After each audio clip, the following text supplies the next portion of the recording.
আসসালামু আলাইকুম, welcome back to my channel Shyamoli some cooking. কেমন আছেন ভিউয়ার্স? আপনারা আশা করছি ভালো আছেন, সুস্থ আছেন। ভিউয়ার্স, আবারও আমি আপনাদের কাছে নিয়ে এলাম এক অন্যরকম সুস্বাদু একটি রেসিপি। হ্যাঁ ভিউয়ার্স, রেসিপিটি হচ্ছে লেবু পাতার সাথে যে কোনো মাছের বড় ডিম দিয়ে তৈরি একটি সুস্বাদু রেসিপি। ভিউয়ার্স, এই রেসিপিটি আপনারা আপনাদের যে কোনো বাড়িতে অতিথি বা সদস্যদের মধ্যে সুন্দরভাবে এইভাবে রান্না করে যদি পরিবেশন করেন তাহলে অবশ্যই সবাই খুশি হবে এবং খেয়েও খুব বাহ বলবে। তো ভিউয়ার্স, আসুন আজ আমি রান্না করে দেখাই লেবু পাতার সাথে কিভাবে মাছের ডিম সুস্বাদু রেসিপি তৈরি করা যায়। ভিউয়ার্স, এখন আমি তৈরি করে দেখাচ্ছি। নিয়েছি ভিউয়ার্স মাছের ডিম। এখানে হচ্ছে মৃগেল মাছের ডিম। ভিউয়ার্স দেখুন, ডিমটি একটি ডিম কিন্তু একটু খোয়া বের হয়েছে, আবার একটি ডিম আনাম বের হয়েছে। তো আনাম ডিমগুলো সেদ্ধর পরে আনামই থাকে, আর যেগুলো ভেঙে যায় সেগুলো ভেঙেই যায়। তবে ডিমটা কিন্তু দুইভাবেই সুস্বাদু। ভিউয়ার্স, পানি দিয়ে দিয়েছি কিছু পরিমাণ আর একটুখানি লবণ। এবার আমি একটু নেড়ে দিয়ে ডিমটাকে এখন সিদ্ধ করে নেব। আর বলক আসার আগে আমি ঢেকে দিচ্ছি কিছুক্ষণের জন্য। ফিরে এসেছি ভিউয়ার্স। যখনই ফুটে এসেছে ডিমটা তখনই আমি এটিকে একটু নিচ থেকে নেড়ে দিচ্ছি, কারণ এটি তলানিতে অনেক সময় লেগে যায়, তাই নেড়ে আমি একটু আলগা করে দিলাম। এবারে আমি উল্টিয়ে দিচ্ছি ওর আরেকটি পাশ, যাতে ভালোভাবে হয়ে আসে ডিমের। তো এটিকে একটু হালকা করে নাড়লেই ভালো, নয়তো সবগুলো ডিম অতিরিক্ত বেশি ভেঙে যাবে। ভিউয়ার্স দেখুন, ডিমগুলো সিদ্ধ হয়ে গেছে।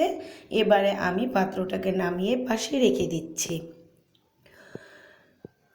আর চুলাতে বসিয়ে দিয়েছি একটি প্যানে দিয়ে দিয়েছি পরিমাণ মতো তেল। এবার এই তেলটি গরম হয়ে আসার পরে ভিউয়ার্স, এখানে আমি 250 গ্রাম দেশি পেঁয়াজের কুচি নিয়েছি। এটি দেশি পেঁয়াজ দিয়ে বেশি সুস্বাদু হয় ভিউয়ার্স। তারপর আমি এটিকে নেড়ে নিচ্ছি তেলের সাথে এবং এটি বাদামি হয়ে আসা পর্যন্ত অপেক্ষা করছি। যখনই এটি বাদামি হয়ে আসলো ভিউয়ার্স, দেখুন স্ক্রিনে অবশ্যই দেখতে পাচ্ছেন, তখনই আমি পেঁয়াজটাকে একটু চারপাশ থেকে সরিয়ে নিয়ে মাঝখানটাকে খালি করে নিচ্ছি, কারণ এখানে এখন আমি দিয়ে দিচ্ছি আদা রসুন পেস্ট 1 চা চামচ। এখানে অনেক বেশি আদা রসুন পেস্ট দেওয়া যাবে না। তারপরে একটুখানি পানি দিয়ে দিয়েছি, কারণ আমার পেঁয়াজটা বেশি লাল হয়ে যাচ্ছে, তাই নতুবা পানিটা পরে দিলেও হবে। এরপর ভিউয়ার্স, এখানে দিয়ে দিচ্ছি 1 চা চামচ হলুদের গুঁড়ো। আপনি আপনার ডিমের পরিমাণ বুঝে দিয়ে দিবেন। এরপর ভিউয়ার্স, এখানে দিয়ে দিচ্ছি 1 চা চামচের একটুখানি কম মরিচের গুঁড়ো, কারণ এখানে আমি আবার কাঁচামরিচ অ্যাড করব। তারপরে ভিউয়ার্স, মশলাটাকে একটু নেড়ে কষিয়ে ভালোভাবে যখনই তেলটা উপর দিকে ভেসে আসলো তখনই দিয়ে দিচ্ছি কাঁচামরিচের কুচি। এখানে যে যেরকম ঝাল খাবেন ওরকমটাই দিবেন। আমিও আমার পছন্দ অনুযায়ী দিয়ে নেড়ে নিচ্ছি। এরপর ভিউয়ার্স, এখানে আমি এখন দিয়ে দিব যে ডিমগুলো সিদ্ধ করে রেখেছি সেই ডিমগুলো। ভিউয়ার্স, ভিডিওটা না টেনে সম্পূর্ণটা দেখুন, এখানে এক পর এক অনেক কাজ আছে।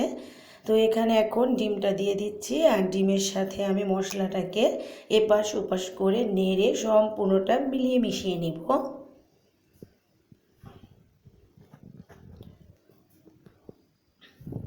মিলিয়ে মিশিয়ে নেওয়ার পরে ভিউয়ার্স, এখানে আমি এইটিকে এখন একটু কিছুক্ষণের জন্য ঢেকে দিব, যাতে একটু ডিমটাও কষানো হয়।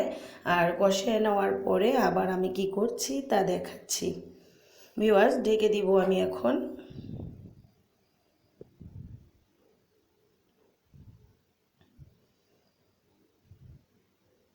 ফিরে এসছি আবার একটু পরেই, কারণ ভিউয়ার্স এটি বেশিটা সময় লাগেনি কষিয়ে আসতে। তো যখনই ভিউয়ার্স এটি কষানো হয়ে গেছে আমি আবার এটিকে এপাশ ওপাশ করে নাড়ছি।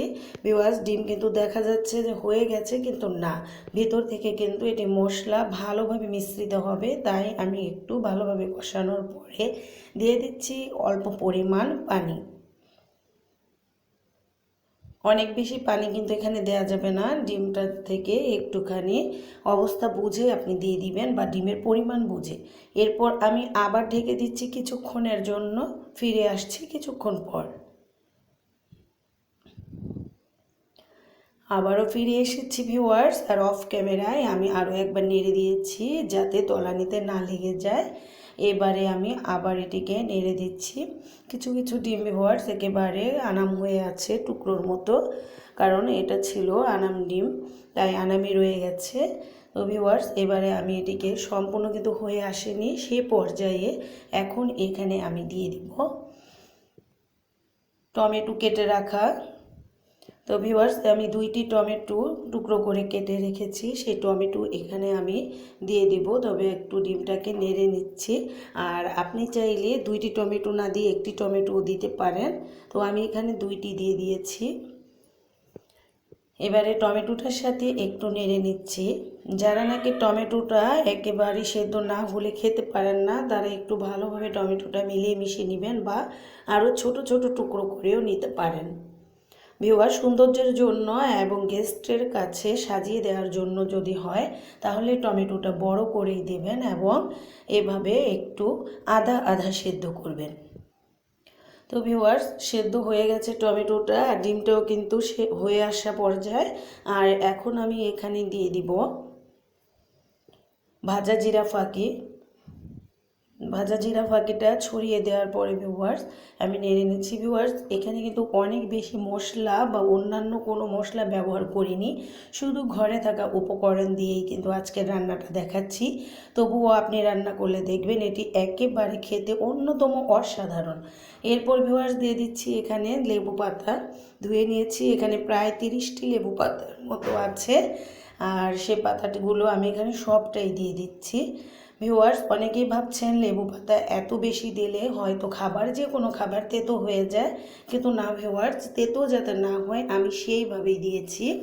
এবং এটাকে আমি খুব বেশি বাড়ন্ত আঁচে আমি কিন্তু জাল পাওয়াবো না, এটি হালকা হালকা মৃদু আঁচে জাল পাইয়ে 1টা 2টা এই 1 মিনিটও বেশি রাখবো না, নামিয়ে নেব একটু পরে।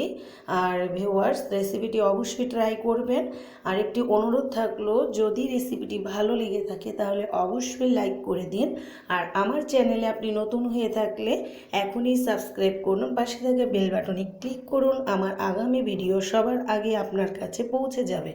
আর ভিউয়ার্স আরও একটি কথা, যখন আমি একটি প্লেটে বেড়ে নেব, তারপরেই কিন্তু আমি পাতাগুলোকে বেছে আলাদা করে ফেলবো।